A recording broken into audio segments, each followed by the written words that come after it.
country's oldest Latino civil rights group came out against it, yet AOC keeps defending it, saying gender is fluid, language is fluid. Yes, and Latino voters are fluid.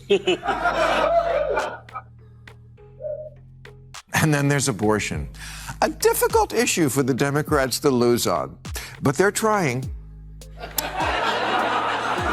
For decades, liberals have said if only men could get pregnant, this wouldn't even be an issue. And abortion rights are women's rights. Well, that's wrong now. Or as the kids say, hold up. It's been nearly a year since Bill Maher first took aim at what he calls the woke circus, and he hasn't let up since. His latest target? Congresswoman Alexandria Ocasio-Cortez, better known as AOC. She's been making headlines across the country with her strong progressive views, but Maher clearly isn't impressed. He's calling her out for repeating the same talking points that, according to him, many Americans are tired of hearing. I see a new poll reporting how much Latinos despise the woke term Latinx. It's about as popular with them as a reboot of Speedy Gonzales.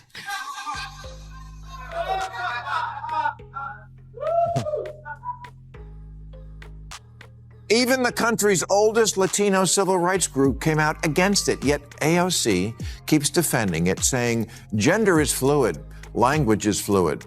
Yes, and Latino voters are fluid. Bill Maher has officially had enough, and this time, he didn't hold back.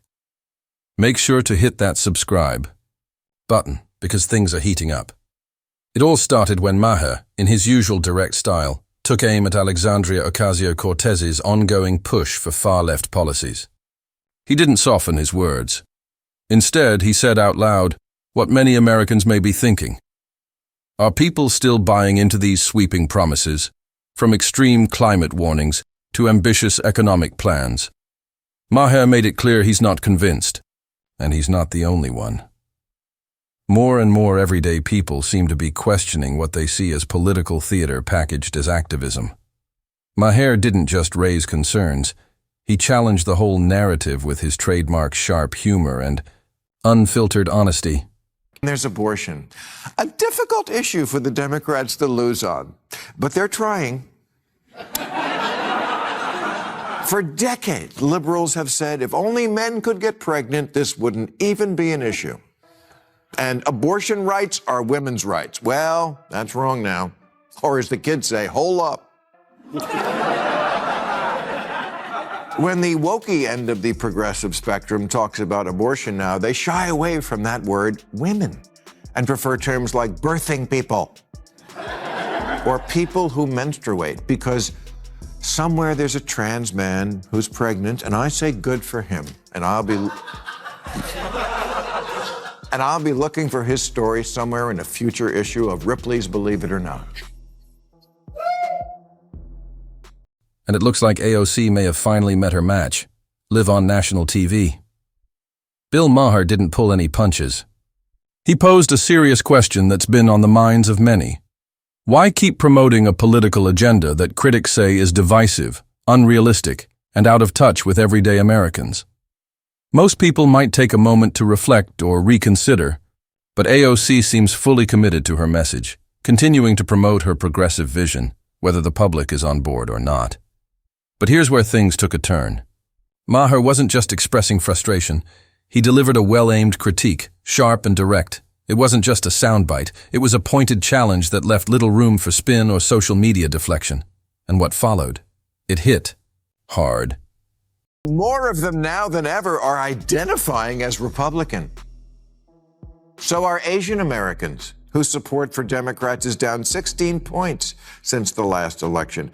A lot of that is because, in the name of achieving equity in schools, Democrats in deep blue cities have made it a mission to eliminate the advanced programs at which Asian kids excel. Asian parents said, okay, I wish all kids well, not a racist, but I need someone who acts like my lawyer. School Maher then focused on a topic that sparked a lot of controversy in recent years, how some political circles are now struggling to define something as basic as what it means to be a woman. Not long ago, the answer was straightforward. A woman is someone who menstruates, can become pregnant, and give birth. It was a matter of biology, not politics. But that clarity began to shift. In some progressive spaces, gender became more fluid, open to broad interpretation. And for those who questioned this new approach, the backlash could be swift. People were often labeled intolerant or accused of being out of touch simply for asking honest questions. Rather than fostering open conversation, Maher pointed out that the topic has often become charged and difficult to discuss freely. And while many progressive voices continued to dominate social media and academic platforms, something else was happening. Quietly. Across the country, more and more every day, Americans began stepping away from the noise, not with protests or hashtags, but with silence and growing skepticism. 85% Latino congressional district on the border with Mexico, which had always voted heavily Democratic, flipped to the red team. And the campaign manager for the losing Democrat said, "We gave up a reliably Democratic congressional seat for no reason at all. We deserve to know why."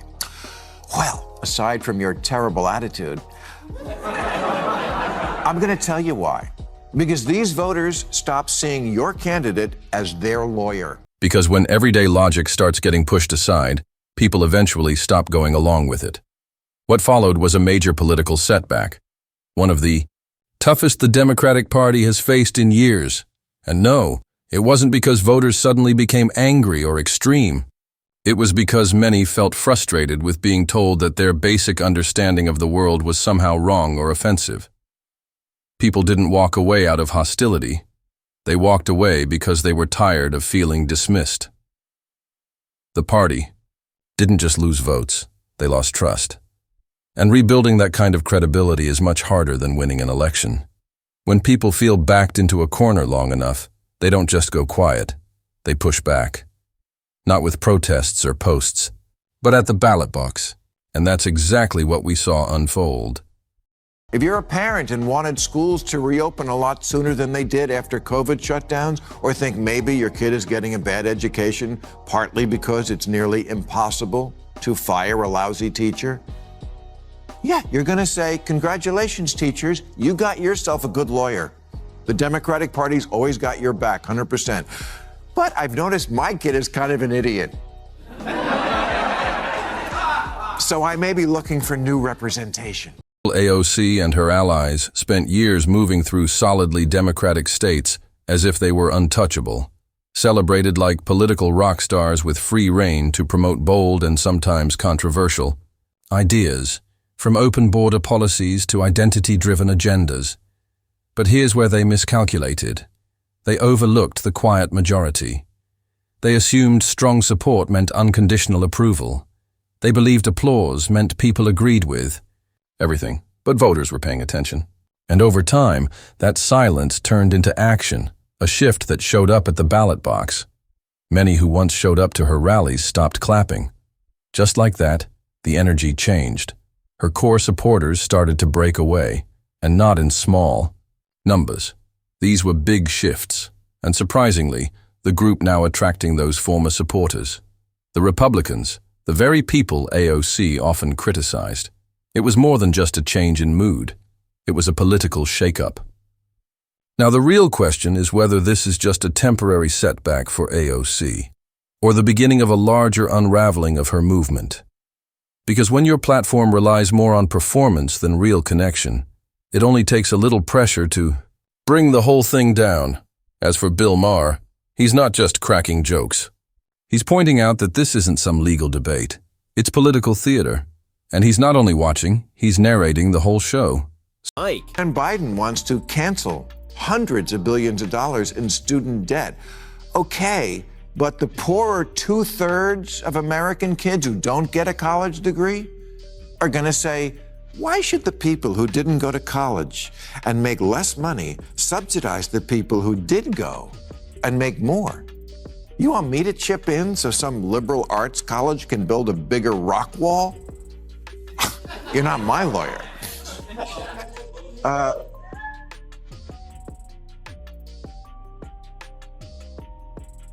A universal basic income probably sounds pretty good to a lot of people. struggling without a college degree. And a number of cities have been running pilot programs in guaranteed income. But the West Hollywood program had to be suspended because it was unconstitutional. They set up a program where 25 residents were to get $1,000 for 18 months, but only a few identified as LGBT, the rest of that. Why? Because they need money more than any other people? Because no one in West Hollywood will hire a gay person? Here's the real twist. Bill Maher isn't making legal threats. He's making a point. And it's hitting home because of its brutal honesty. Voters don't just want a politician. They want someone who shows up, speaks out, and stands firm on their behalf. When people cast their votes, they expect to see a leader fighting for them, not someone who seeks approval from media outlets, elite circles, or political influencers at the expense of their own base. That's where AOC and her progressive allies seem to have lost touch. Instead of championing the people who supported them, they've shifted focus to language policing, media appearances, and promoting policies that often feel disconnected from everyday realities, more like academic exercises than actionable plans. It's left many voters confused and frustrated, wondering, who are they really fighting for? Maher isn't just joking.